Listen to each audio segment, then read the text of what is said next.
Salut à tous, aujourd'hui on s'attaque à un sujet intemporel, l'or.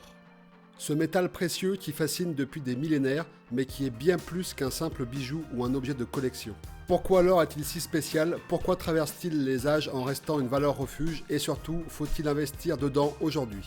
Comme toujours, on analyse tout ça et surtout on regarde si ça passe ou si ça crache.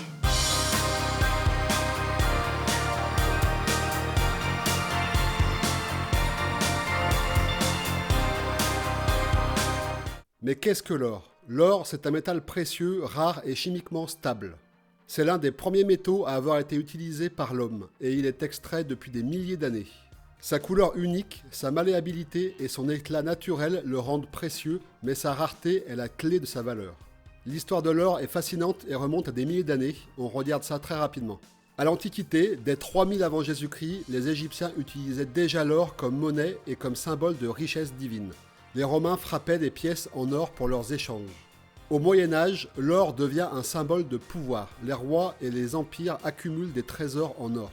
À partir du 19e siècle, l'étalon or est instauré. Chaque monnaie est garantie par une quantité d'or. Cela dure jusqu'au 20e siècle, plus précisément jusqu'en 1971. Aujourd'hui, l'or n'est plus utilisé pour adosser les monnaies depuis 1971, mais il reste une réserve de valeur pour les États et les investisseurs. L'or est unique dans sa capacité à traverser les crises et les époques. Et voici pourquoi. Il est rare mais accessible. L'or est suffisamment rare pour être précieux, mais pas trop pour être inutilisable. Contrairement à d'autres actifs, l'or ne se dégrade jamais. L'or est reconnu et accepté partout dans le monde. Et contrairement à une monnaie papier ou un actif financier, l'or n'a aucune dette associée. Il ne repose pas sur la confiance envers un État ou une institution. Aujourd'hui, l'or continue d'être une valeur refuge, voici comment il agit. Il agit comme un rempart contre l'inflation. Lorsque la monnaie perd de sa valeur, l'or reste stable ou augmente. Lors des crises économiques, politiques ou financières, l'or est souvent le premier actif vers lequel les investisseurs se tournent. L'or a une corrélation faible avec d'autres actifs comme les actions ou les obligations, ce qui le rend idéal pour diversifier ses investissements. En 2023, les banques centrales ont acheté des quantités records d'or pour sécuriser leurs réserves.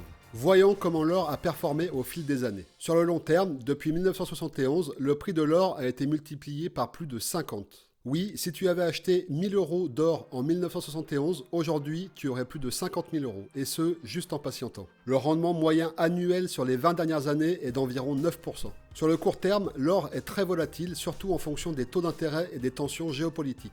Comparons-le avec d'autres actifs. Le rendement est souvent inférieur à la bourse sur le long terme, mais il est bien plus stable, il fluctue moins. Mais alors pourquoi les États achètent-ils de l'or en masse ? Depuis quelques années, on observe une tendance marquée, les banques centrales accumulent énormément d'or. Mais alors pourquoi?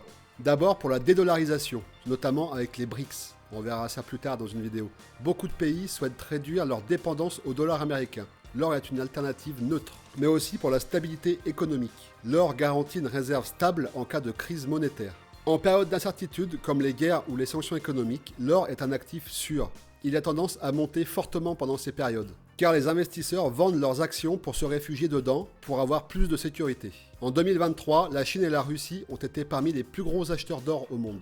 Mais alors comment investir dans l'or? Il y a différentes manières. On peut acheter de l'or physique, par exemple les pierres Napoléon ou les croix suisses, les lingots ou lingotins, disponibles chez les marchands spécialisés ou en ligne. On peut l'acheter en or papier, il existe des ETF or qui traquent le prix de l'or.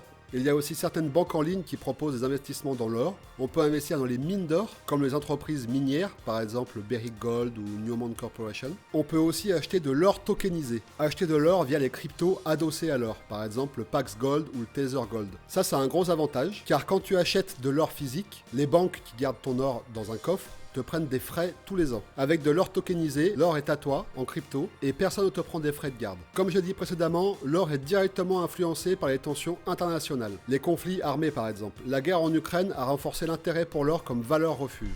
Il y a aussi des sanctions économiques. Les pays sanctionnés comme la Russie par exemple se tournent vers l'or pour sécuriser leurs échanges. Lorsque la confiance dans les gouvernements ou les monnaies baisse, l'or en général monte. Bon alors après tout ça, l'or est-ce que ça passe ou est-ce que ça crache ? Clairement, l'or a prouvé sa résilience à travers les âges, il peut être un palier de votre stratégie d'investissement. Mais comme toujours, tout dépend de vos objectifs et de votre stratégie.